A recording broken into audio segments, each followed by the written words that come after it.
Chairman Stant will describe the 2000s. Chairman Stant is a lifelong resident of Tidewater, 1967 honors graduate of the University of Virginia, where he also graduated law school in 1970. Founding principal of Clark & Stant, which merged with Williams Mullen Law Firm in 1999. Mr. Stant retired from the firm in the private practice of law in 2012, allegedly. He probably still gives a good 20 to 30 hours a week in that capacity. He was appointed to the Chesapeake Bay Bridge Tunnel Commission as its Virginia Beach representative in May of 2012 and was elected chairman of the commission in January 2014. Mr. Stant currently serves as director of the Virginia Military Aviation Museum as well. Join me in welcoming Chairman Stant.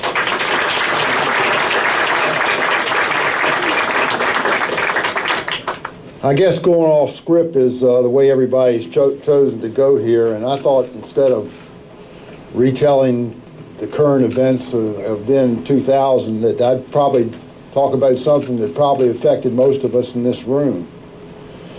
On September the 6th, 2003, in the Atlantic Ocean, Hurricane Isabel formed from a tropical wave. It moved northward in an environment of light wind shear and warm water. It strengthened steadily to reach peak winds of 165 miles an hour. On September the 18th, Isabel made landfall in the Outer Banks with sustained winds of 105 miles an hour and moved northward towards this facility. Isabel proved to be the costliest natural disaster in the history of the Commonwealth. Strong winds affected 99 Virginia cities and counties, downed thousands of trees, and left almost 2 million homes without power. In Virginia, Isabel caused almost $2 billion in damages and 36 deaths, direct and indirect. It destroyed or severely damaged over 10,000 homes. At this bridge tunnel, Isabel produced a 7.5-foot storm surge, flooding much of the seaside of Northampton County. The same storm surge surpassed the floodgates at the Midtown Tunnel in Portsmouth, and 44 million gallons of water flooded into the tunnel and ended up closing it for a week. 7 miles north of the North Toll Plaza, at a seaside hunting lodge that was built over 100 years ago that is owned by me and my friend Tom Stokes, Isabel left a watermark 4 feet on our chimney and an inch of mud on the floor. The inch of mud was gotten out of the home by Barry Knight, who's not much of a flounder fisherman, but he does know how to operate a power washer. Power washers were used to sluice the mud out of the house, out the doors, and into the crawl space. In that same house, the evidence of the 1933 storm here left about a 6-foot watermark in the building. But Isabel only caused a moderate amount of damage to this bridge tunnel. Islands 2 and 4 experienced the most damage, consisting of washout and debris that had washed over the sides into the tunnel.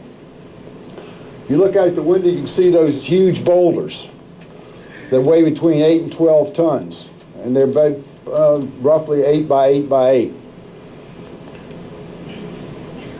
Many of those same stones were moved by 20-foot waves pushed up by the storm surge. So those boulders move. As I said, the damage to the facility caused by Isabel was not significant, and that's a tribute to its design and construction. But it's also a tribute to the maintenance that gets done here and the constant struggle against the most hostile marine environment of any similar facility in the world. Design and construction don't tell the whole story. The rest of the story is maintenance and the day-to-day fight against the elements like those we're experiencing here today. Maintenance comes at a price, an expensive price. This fiscal year, we budgeted almost $30 million in capital expenses and maintenance expenses. That's what it takes to keep this facility above water and in the condition that you see here today.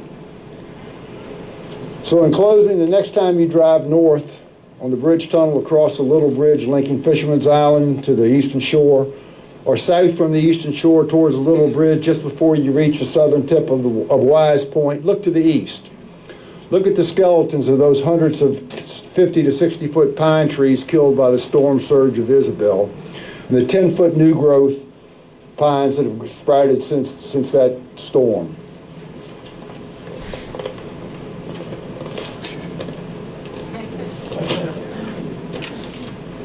Remember that the bridge tunnel survived all the power of Isabel, and think of the lasting legacy of the Chesapeake Bay Bridge Tunnel, and marvel at what the December 2000 edition of the Structural Engineer recognized as one of the 7 structural wonders of the 20th century. Thank you.